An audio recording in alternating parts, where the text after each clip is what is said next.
and the government.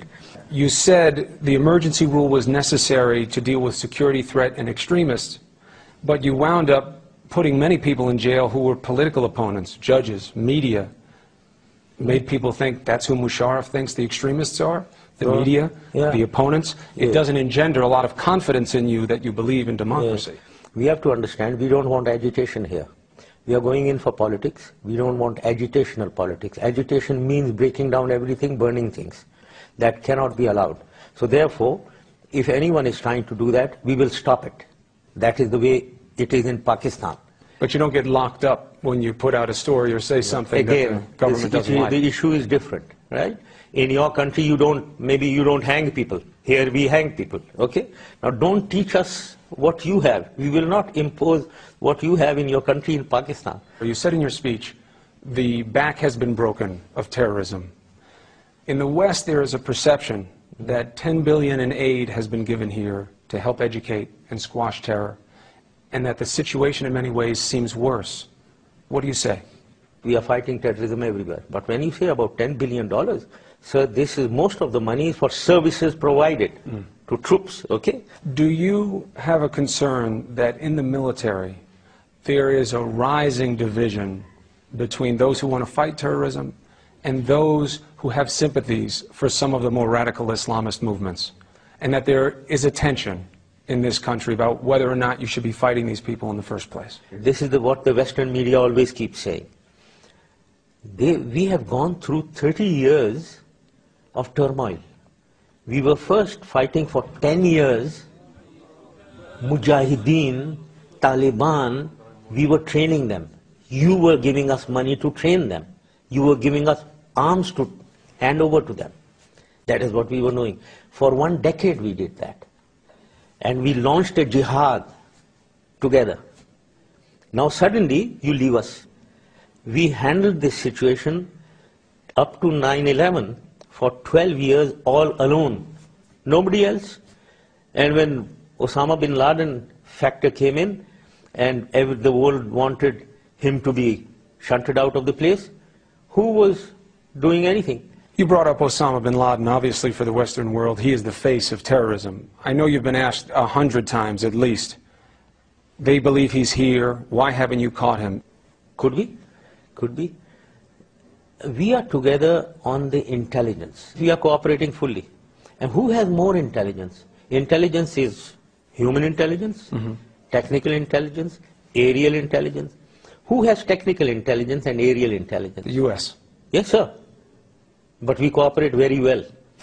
So if there is a failure, it's not Pakistan's failure. Please don't accuse us. So if you knew where Osama bin Laden was, would you go in and get him and turn him over to the United States? No, let's not get into the semantics, but we will get the target. Yes, indeed, absolutely. Even if it were Osama bin Laden? Absolutely. And you would turn him over to the U.S.? Let's not talk about whether we'll turn him over to the U.S. or we'll do something here. How will we behave with him? We'll treat him very well or we'll beat him up or something. Why get into that? But it's a big question, certainly to the Americans. This is enemy number one for them. They want to know that their friend in Pakistan is on the same page, and that if he caught Osama bin Laden, he'd turn him over. I think the people who need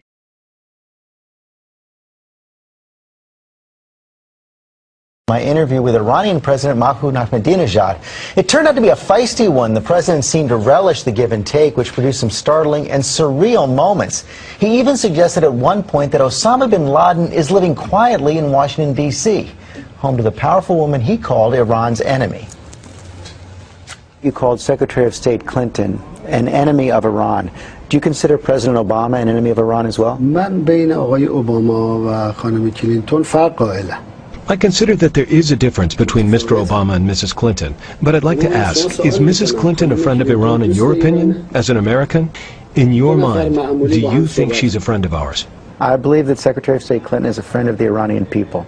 I believe she is opposed to some actions of the Iranian government, specifically the development of nuclear enrichment, which could lead to a weapons program in the future. Very well. We are friends of the American people. But if the United States stores several thousand nuclear bombs, threatens others, interferes in other countries' affairs, I would say these are actions that we're opposed to. Does that turn us into an enemy of the American people, or the enemy of the wrong policies adopted by some authorities? Is Mrs. Clinton a friend of the Iranian people? I represent the Iranian people. How are President Obama and Secretary of State Clinton different? Mrs. Clinton is interested in speedily moving relations with Iran to the point of a clash. Based on the information we possess, Mr. Obama does not have such an opinion. But there's a lot of pressure going around. I spoke with President Obama in Prague 3 weeks ago now. He said he would push very hard for another round of UN sanctions unless and until Iran comes into compliance with the International Atomic Energy Agency. No problem. Any measure he takes will be confronted by a position that we will announce. How so? We don't have a special friendship with Mr. Obama. We will act the same way as we have been doing so far against hostilities. Don't worry about us. We know how to defend ourselves. You're not concerned about sanctions, even though it's not just the United States, it's France, it's Great Britain. I spoke with President Medvedev in St. Petersburg. He said now it's time for sanctions against the Iranians as well. Iran is becoming increasingly isolated. We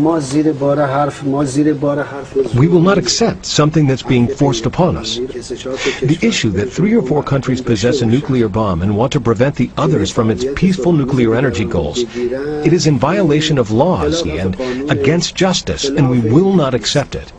Therefore, let's put it aside. This is not something that by threatening Iran or putting pressure on Iran will force Iran to change its positions. This is not something that will work. Its time has passed.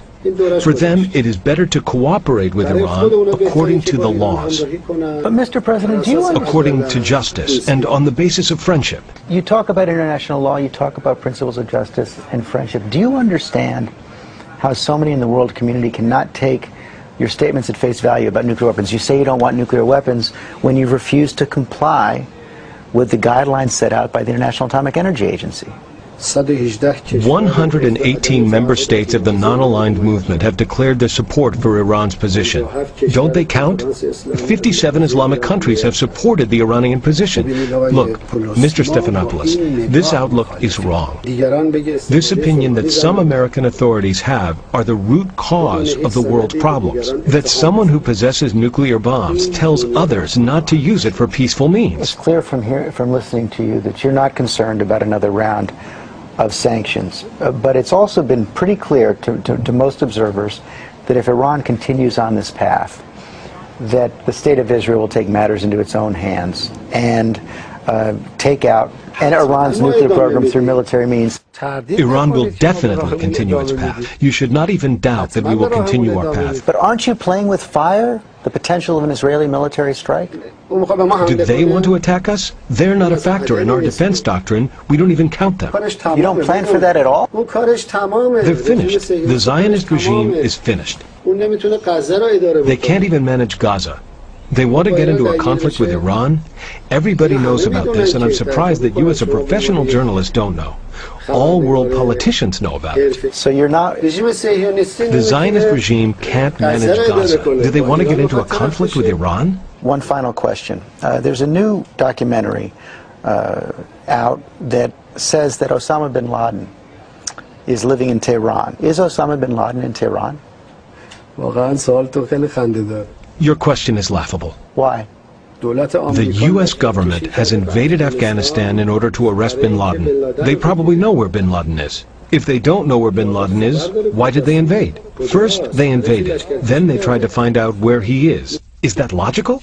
Do you think this is logical? What I think is that you didn't answer my question. Is he in Tehran or not? Our position is quite clear. Some journalists have said bin Laden is in Iran. These words don't have legal value. Our position towards Afghanistan and against terrorism is quite clear. Is it true or not? Maybe you know, but I don't know.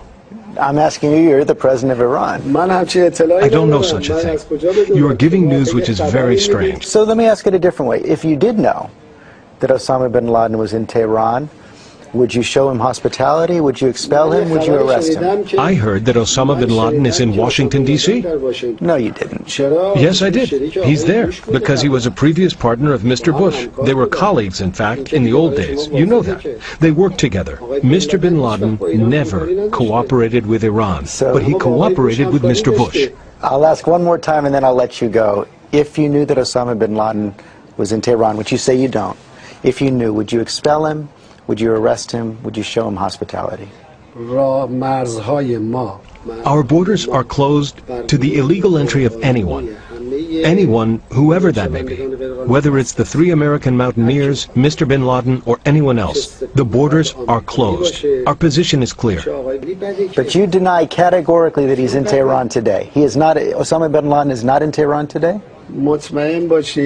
Rest assured that he's in Washington. I think there's a high chance he's there.